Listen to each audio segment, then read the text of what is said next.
day. But I scheduled a meeting with Malick, and that way...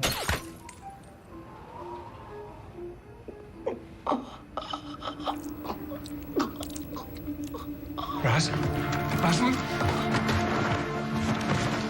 No! No! Oh, no! Stay with my voice. Stay with me, Roz. Listen, stay with the sound of my voice. Look at me right here. Roz, I need you to breathe. Please, Roz? Look at me. Breathe. Roz, breathe. Please breathe. Please breathe. Please, just stay with me.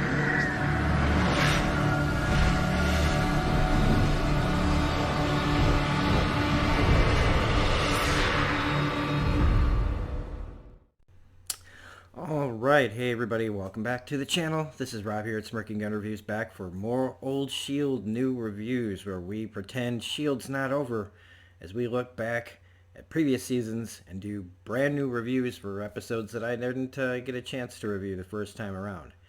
And right now we're on Season 3, episode... Wow, what episode is this? Let's find out. Oh yeah. Episode 9.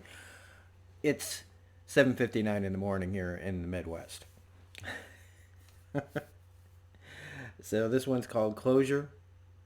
This one is the big Coulson versus Ward final, like almost final episode. Also, I just want to bring up, if you could check out on the channel in the archives, we have both season 1 and 2. And also on D's reviews, and it's almost October, but it's not quite. But in November, we're going to start doing this season by season looks at each season of Agents of S.H.I.E.L.D. And then Agent Carter reviews are also coming soon. And if you're liking the content, please subscribe, all that jazz. Get all this stuff over with. So, like, this scene starts out here, right? I mean, this is a really interesting episode because I remember, again... thinking that this was it for Ward. This was the episode where, especially what happens in this first scene, that this was the end of Ward. The end of it. Like, I remember feeling like it needed to happen. 3 seasons of watching Ward, as brilliant as Brett Dalton is at being Ward, I just remember wanting him, like, it had to stop. I couldn't take it anymore. Why is this guy still running around? And it's a sign of a good villain. I mean, I felt that way about characters like Lannister and stuff like that. But in this, it's Coulson's, Coulson is put on a path to vengeance by Ward for what they did to him by killing Agent 33 or Kara, whatever her name was. She didn't leave that much of an impression, to be honest with you. But really, it's all bullshit. Like, he uses her death to justify what he did, what he's doing now, and what we talk about in this episode, and what they talk about in this episode anyway, what we're going to talk about, is, again, him justifying what he does. It's all about that. So as you can see here in this first scene, I thought it was really interesting. They're having a fast food candlelight dinner. And I was thinking, do people eat this anymore? I don't know. I don't. But I guess it's better and cheaper than having a whole spread, because she's not the kind of person, I feel like, maybe that does a lot of dining in. Maybe that's what they were kind of trying to say, is that these two people really don't have a lot of time for cooking, so fast food it is.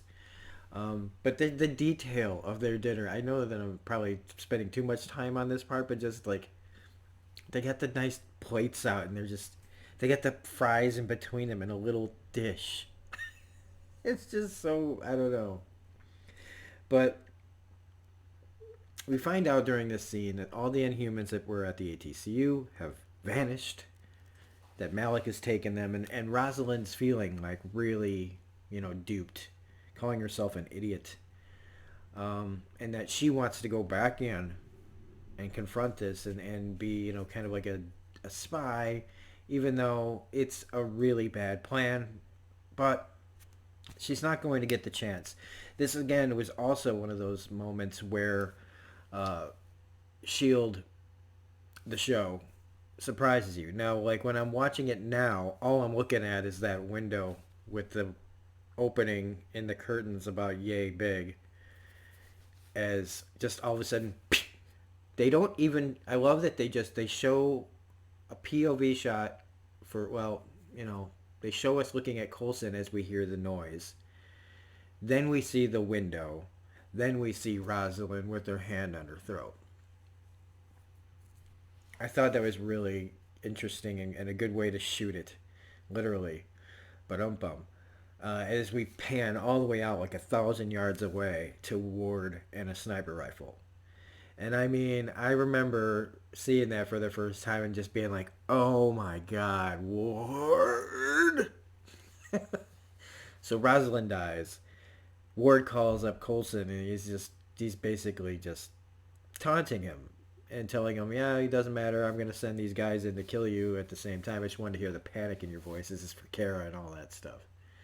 Again, Ward is just a little boy who's pissed off that things didn't work out for him yet again and making things worse by doing what he does.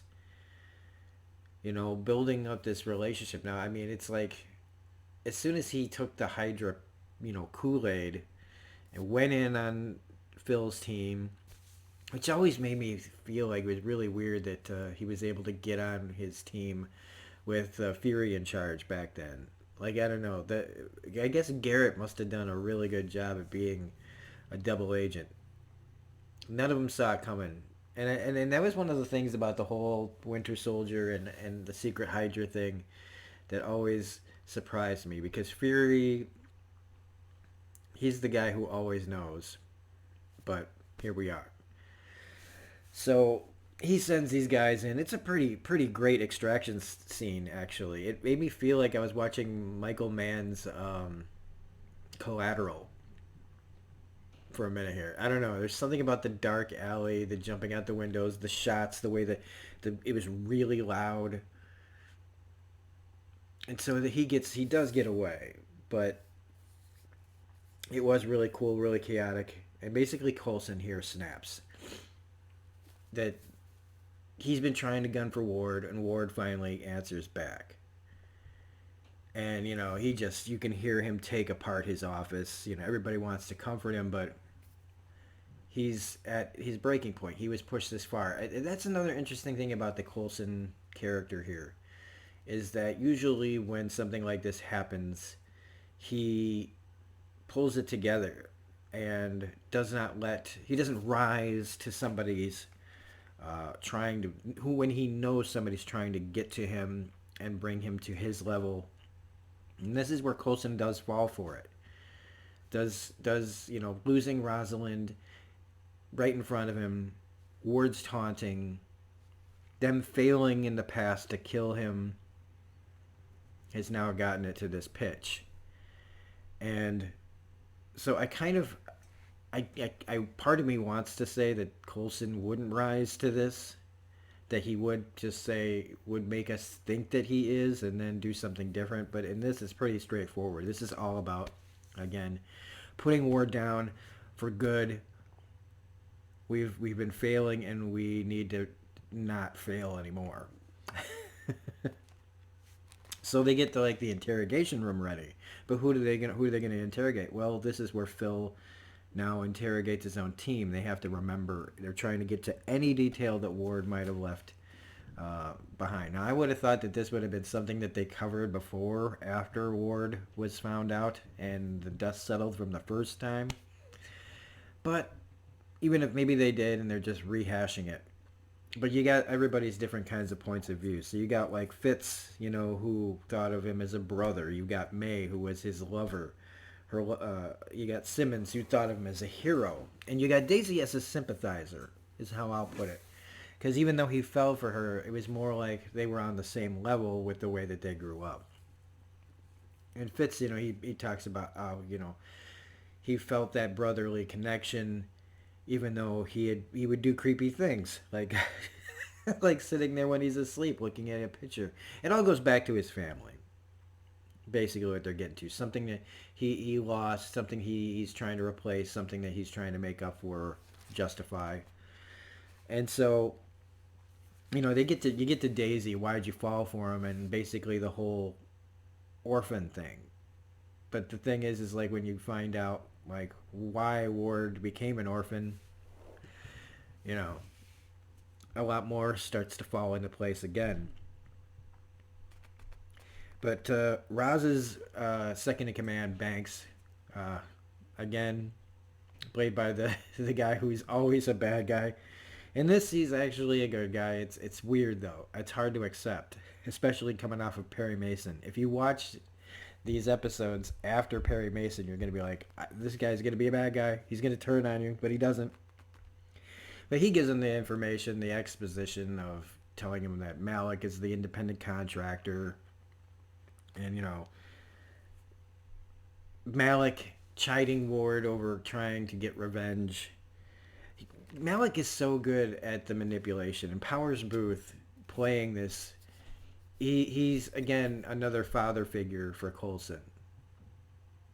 Kind of like everywhere he goes, Ward is finding people that know how to play him, know how to hit the right notes for him.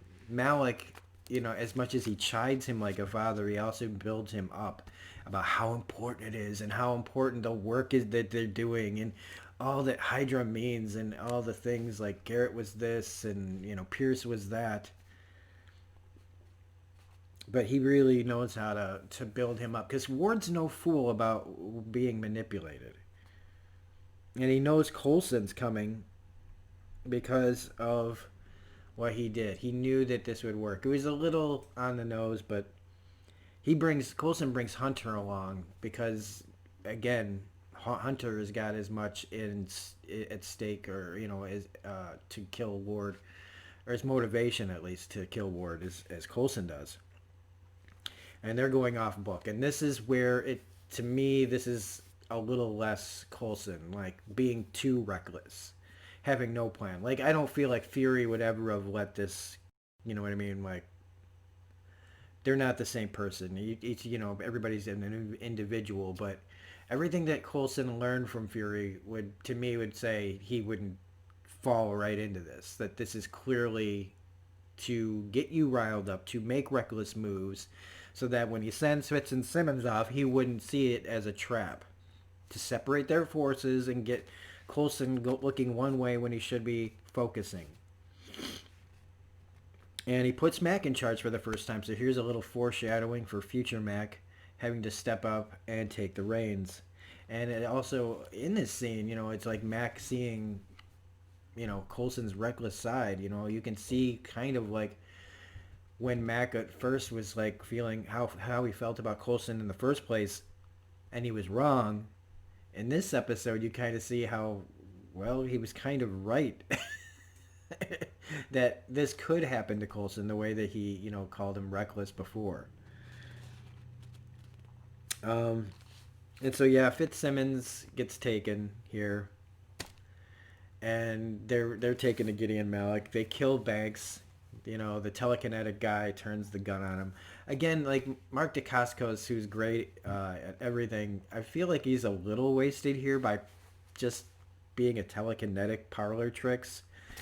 He's got a great face. He's very intimidating looking, but if you get a guy who's really good at martial arts, maybe work that in a little bit better. I don't know. But again, they talk about misguided attempts to justify his past. And this is where, after finding, all the info on Ward that they could, they track down his youngest brother. And they take him. I love they go in there and they put on masks and they just extract him out. And he's actually worried that they were sent by his brother. That they are there to kill him or bring him to his brother so that his brother can kill him. And that Ward, will do anything to stop this from happening. They need some sort of leverage because he has Fitz and Simmons. To keep him from killing them, they've got this guy. And they know that when they contact Ward, he understands they will do it. They will kill him, or at least they really make him feel like he would, because Hunter's there with the gun more than Coulson. And Ward's it was less about Hunter than Coulson. So he really makes, Hunter's more of the wild card, the one who shot him in the back. So Ward would believe that this guy will just kill his brother, no questions asked. But we also find out more about Ward's past. That the oldest brother, Christian, was horrible to him. The parents were horrible. Lots of abuse there, and his brother talks about how he was kind of his hero until he wasn't, and then he threw him down the well because Christian, again, was like this force in his life. And it didn't end until Ward set the whole house on fire with his whole family inside, except for his brother, his youngest brother. And so this put him on a path to like just stay the hell away from Ward. But they get him on the phone, right? They tell him they've got him, but Ward calls back. If you heard him, I'll cut Fitz from like stem to sternum or something along those lines. Now this again is an obvious trick to get them to be able to track Ward's position. And this again feels a little off. Like Ward would know that he's being tracked, but it's the emotional manipulation. Okay, so like, first Coulson falls for it. Ward pushes him to the brink because of killing Rosalind, and that sends Coulson off on a kind of a path that doesn't seem quite like Coulson. And now with this phone call and with taking of the brother, they do the exact same thing to Ward, who would never fall for this in any other circumstances, and stays on the phone too long so that he can talk to his brother. I feel like he would know that he was being manipulated to give up his position. Because even after the fact, Ward's like, hey, so they tracked me. Like, sorry. It's two men at the end of their rope, basically, here. And I kind of feel like the writing does a little disservice to the characters here to prove that point, to make that point at least. That these guys are kind of similar, but really they couldn't be more different. They're just putting them in similar circumstances emotionally. But this is where they're going to put you down. I'm going to put you down, is the line. Well, Mac, because Coulson has no plan, finally puts together the Secret Warriors, which again is another thing that really goes nowhere, where they put Lincoln and Gutierrez with Daisy, three power people on the team, to go and try to help Coulson because they're walking into a Hydra run place with surface-to-air missiles and who knows what else. But so in the scene where they're torturing Simmons, you hear her screaming bloody murder, right? And then Ward goes after her, and he's like, "You're gonna tell me!" And you hear her screaming more and more. And they bring her into the room, right? After all is said and done, when they're gonna open the portal. And she doesn't look like she was tortured at all. She looks fine. She's got a scratch. After all that screaming, she doesn't even really look weathered, like somebody who's been through the ringer. And her clothes are fine, so it's not like they were ripping, like stabbing her or anything. So it just, I don't know. I thought that just felt a little hollow. This is not my favorite episode, to be honest with you. I mean, this is not going to go on the list of best episodes of the season when we get to it. But it does have, it always, every episode has some great moments. I mean, the beginning with Rosalind getting shot was very out of nowhere. And then here, when they know that the portal's opening, Ward's going to lead this team on Maveth, again, by being manipulated by Malick. I need you to lead, talk about how you're different than, Garrett and all these people. Again, puffing up his chest, when really he wants him to go through there for a reason, not to lead anything. It's the final manipulation from Malick. That Ward wants to stay there and make sure that S.H.I.E.L.D. don't get through. And Malick blows some smoke up his ass about, we want you to have the greatest moment in Hydra history. And he's not wrong. It's just that what the actual goal of Malick is, when it comes to Ward, is still hidden. He's such a great liar. He hides the lie in some truths. and then praises the guy who's been living for praise. But we do get this great Captain America moment where Coulson jumps right out of the plane, Cap style, and straight into the portal right as they're turning it off. That was really, really cool. I don't even think Hunter got through. He was supposed to come with. But they've got 12 hours before they open the next portal and finish what Hydra started. And I remember really thinking this episode, this was it for Ward. I thought, again, like the one where we were tricked that they were going to kill Ward, and the episode where Hunter and May go after him. Again, we're dragging this out. It's kind of the problem with, long 20-plus episode seasons is you can't just do some of these things. Even though S.H.I.E.L.D. in the past has, sprung surprises on us, like Rosalind's death here at the beginning. But I remember, again, feeling like, oh, what? He's not dead yet? So they're on Maveth, Coulson falls through, and he gets knocked out. And that's the end of the episode. And like I said, it's got some great moments, but it just, with the character stuff that they do, where I feel like I'm being manipulated along with Ward and Coulson into feeling certain ways, it just kind of falls a little flat when it's that obvious. Still, like I said, great. There's some great moments in here as well. So anyway, we'll be back next week with the definitive, you can say it's the end of Ward, but it's just like he says to Fitz, it's a new beginning for all of us, and that's some foreshadowing too. So episode 10, let's see, what's it called? Oh, come on. More episodes. There we go. It's just called Maveth. We'll be back next week for that. So if you like this review, please hit the like button, comment, share, subscribe, hit the bell for all notifications. Otherwise, we will see you next week on more Old S.H.I.E.L.D. new reviews. Have a good one. Bye.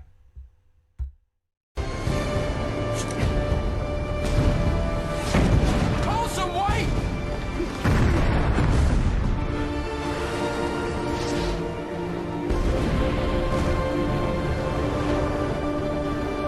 Shut it down.